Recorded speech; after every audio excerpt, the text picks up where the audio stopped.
So this is a continuation of carpet fitting on the stairs. I've done a previous video of how to fit the underlay, which as you can see is here, and also another video on how to cut the carpet edging, the metal edging bars.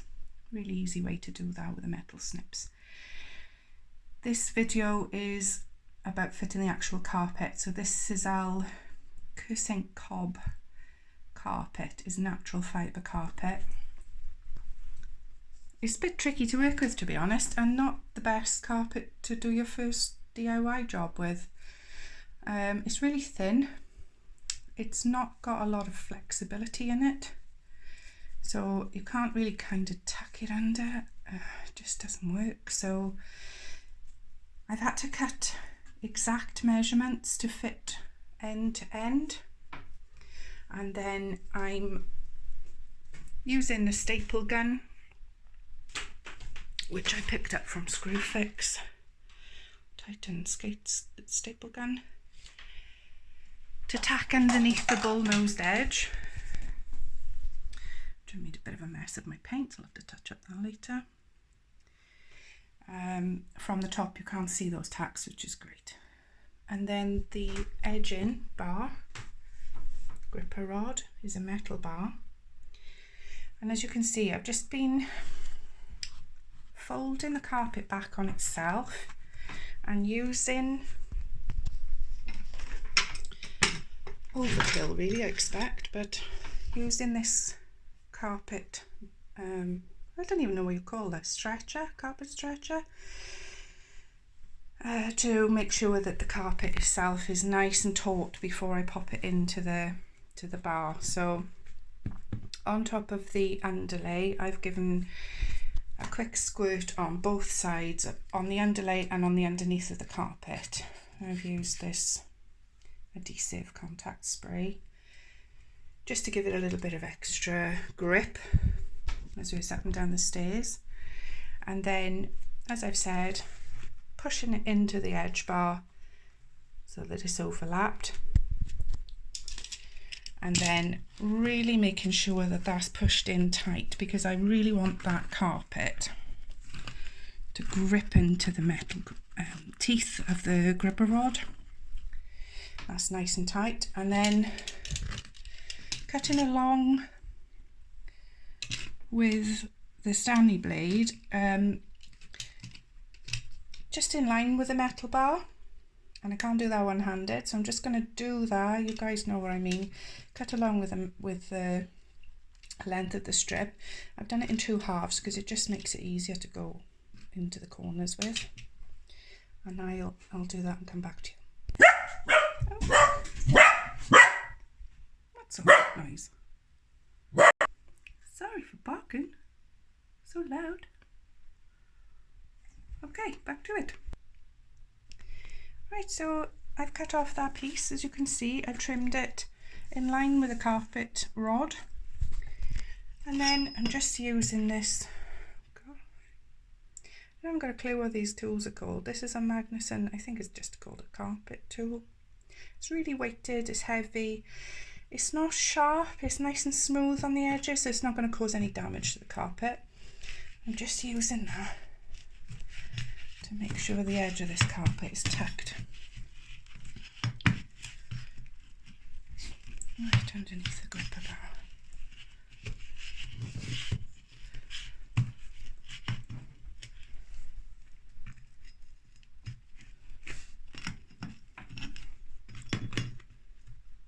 It's really difficult to do this one-handed. Okay, there you go.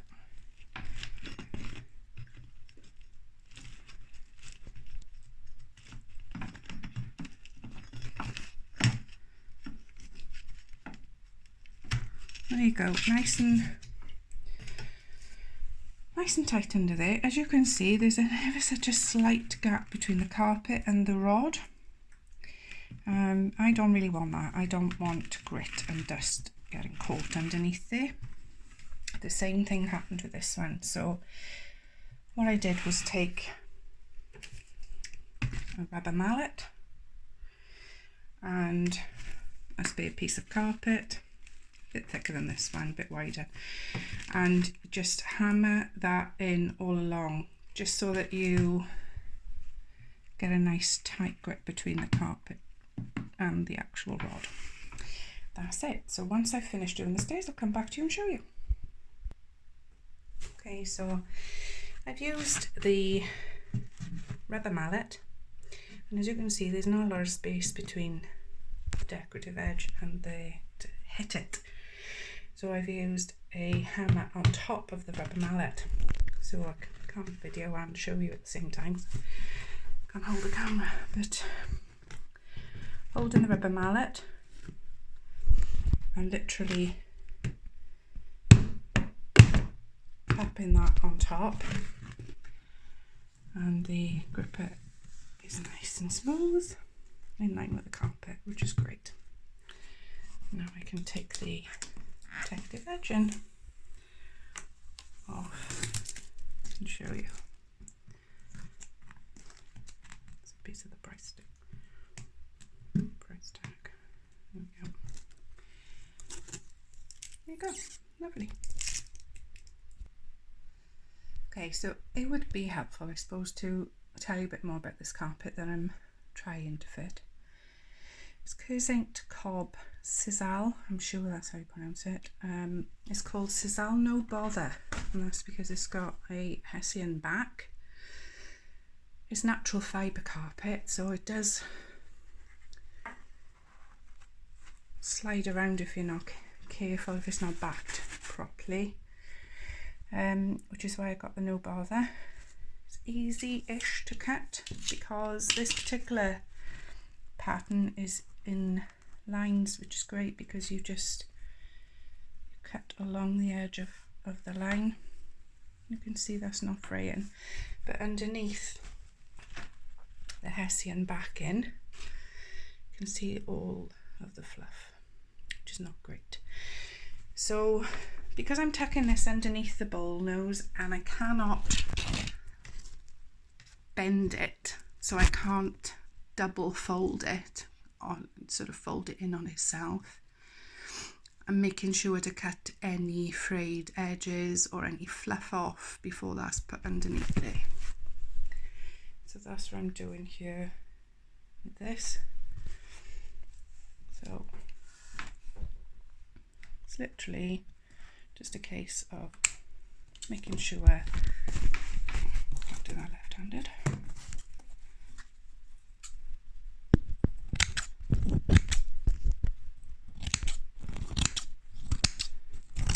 all of our fluff, anything that I don't want to see when that's pinned to the stairs is trimmed off.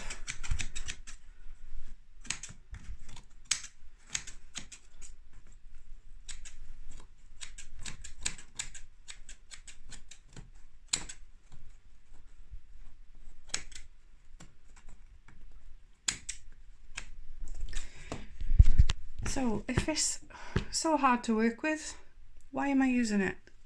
I'm asking myself the same question, but I just know it's going to look so nice when it's finished. It's really hard wearing, it's natural fibre, so it's not going to be gritty and causing lots of dust and fluff everywhere that the other carpet did. And I'm hoping it's going to be long wearing. I'll add a link in below to where I bought it from. It's actually an offcut that I bought online from, I believe they're called Designer Carpets.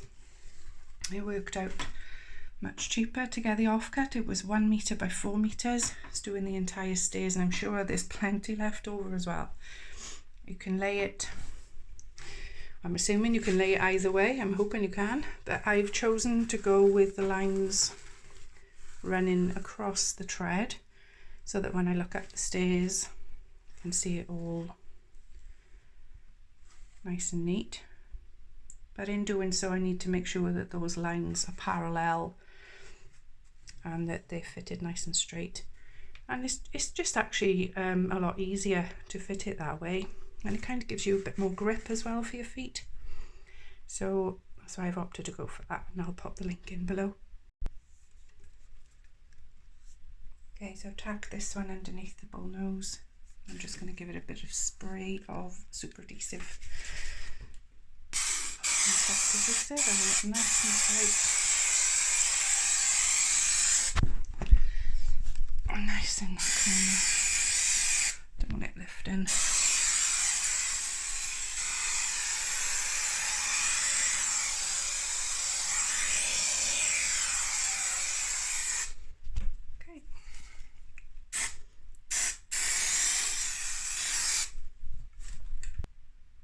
Okay, once that spray is on, lift it nice and tight.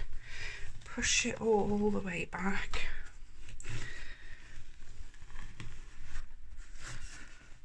Right into the edge.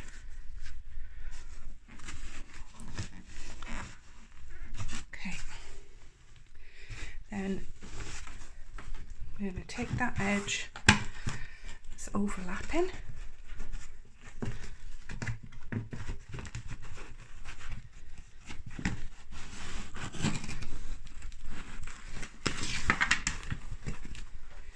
And then I'm going to squeeze that in to the carpet edge. Can't do that one undid, sorry, so I'm going to finish doing that. I start from the middle and work my way along both ends.